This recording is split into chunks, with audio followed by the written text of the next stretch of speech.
Welcome back to my book channel. My name is Lady Lauren Explorer, and today is a continuation of underrated books that I have that I think you all should read.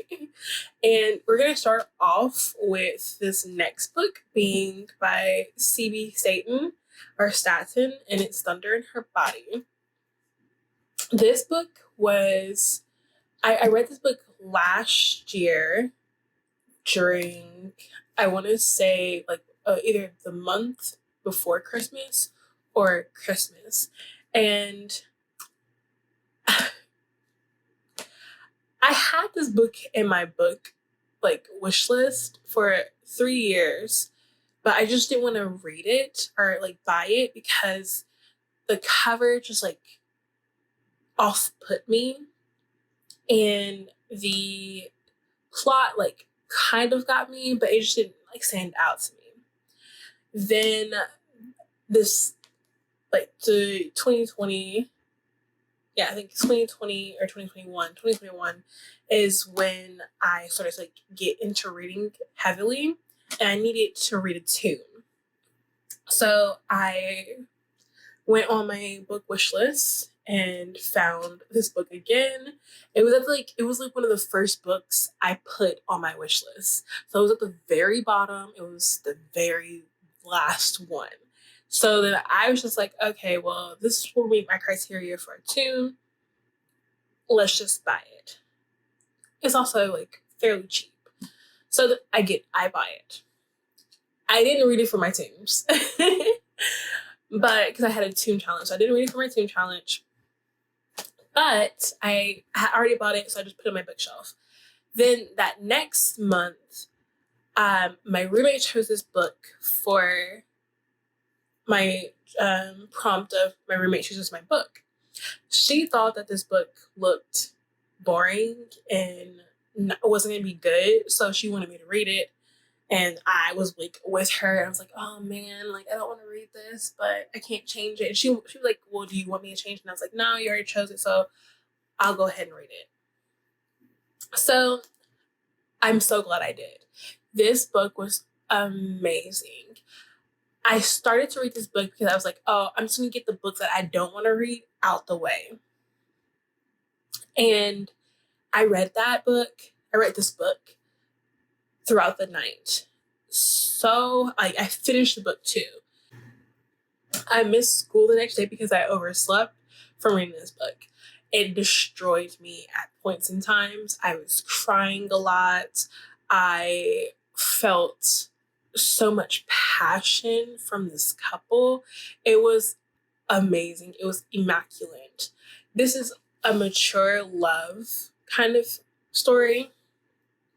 So I also wasn't expecting that because I've only been reading toxicness in my stories with younger people or age gaps. So having both couples or both pairings be mature was a surprise, and I actually liked it.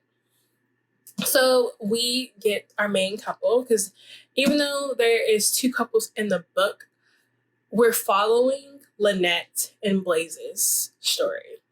And so the other couple, I keep forgetting their names, but are best friends in slash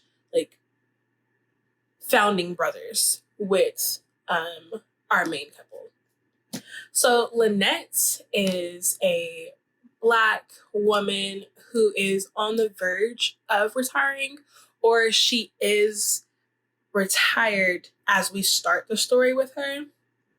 And she's in Arizona with her best friend, her down hard best friend, who it just happens to be visiting. So they decide that they want to go to this restaurant out on town and just to see. They do, and while they're there, Lynette sees this older gentleman who is Native American, who she keeps looking at his junk because like his jeans are so tight, she can see the outline. But she's just like, it's whatever. Like if I could, I would, but he probably not. It's all right. It's okay.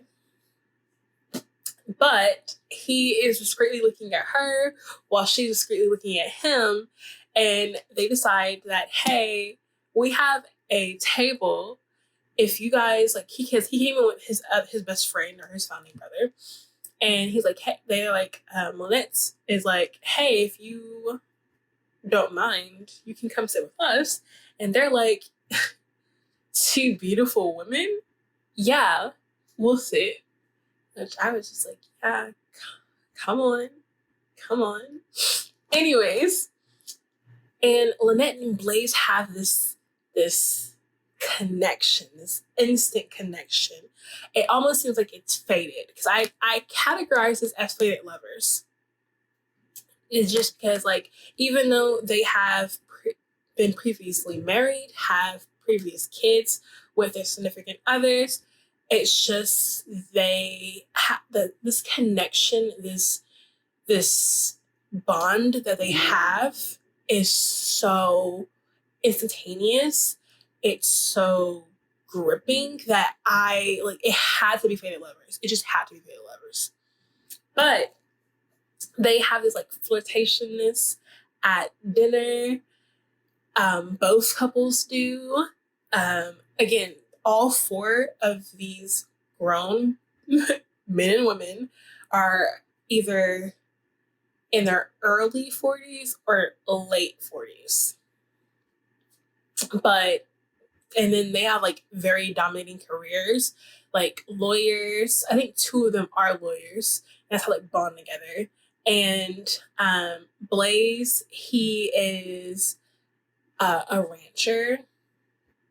So like, and he owns like a couple of businesses. So he's a millionaire, and we don't find that out until like later on in the story. But then the men go, hey, we don't want this like connection that we're having with you two to end. Do you want to go to a bar and just like hang out and vibe? And so the women are like, yeah, let's do it. Blaze and Lynette are just having this like the Kindle is just like continuing and building, and they finally decide to just like see where this goes, and it goes amazing.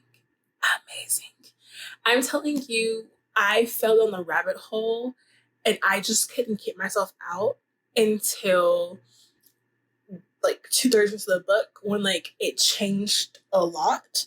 Well, not a lot. It threw me for a loop for a minute, because I was just like, wait, what? But this is their story of them coming together, seeing how everything works out for them, and then building upon that. There are challenges that go in through this, because, I mean, they have separate lives and they're trying to come together, like, very quickly. But I also can see this, like, it doesn't seem real, but I've seen this happen, and I've heard it happen with, like, the older generation, how, like, they fell in love within, like, a week, and then got married, and they've been together for, like, 20 plus years. So I knew that, like, this was, like, that. And it was amazing. There was so much going on, and the love and the passion that they both had for each other was so great. There was no toxicness in their storyline at all when it comes to them being together. There was no cheating. There was no degrading. There's no humiliation. It was just grown people going through like challenges of like moving from Texas to Arizona, and then like getting married and having your daughter or your other kids say like, hey, are you sure you want to marry this person? You only know this person for 2 or 3 months. That's quick. But then 2/3 of the book happens, and then like things change, and then like it becomes like a suspense and thriller because of something that happens in Blaze's life. But this is like, once you get past a certain point in the book, it's like, I think it's like more than halfway, it becomes of like years later, and then the thriller happens. So it was so good. Like, the ending gutted me, but I fell in love with the characters. I was crying, and I always like, I told myself that if I could find this love even in my latter years, then, you know, if Lynette can do it, then I can do it. And it just made me inspired to like find love at my own pace and not try to attach myself to the first person that shows me a little bit of interest. I should go in there and try to find a spark, try to find my passion with someone and build upon that. But I thoroughly enjoyed this book. It was amazing. And I really, really, really would love for people to read this book because of how amazing it is. I'm telling you, it's great. So, with that being said, I hope you guys have a wonderful day. My name is Lady Lauren Explorer, and I will see you guys in my next video. I'm gonna have my two final ones coming up soon, so yay! And I'll see you guys then. Bye.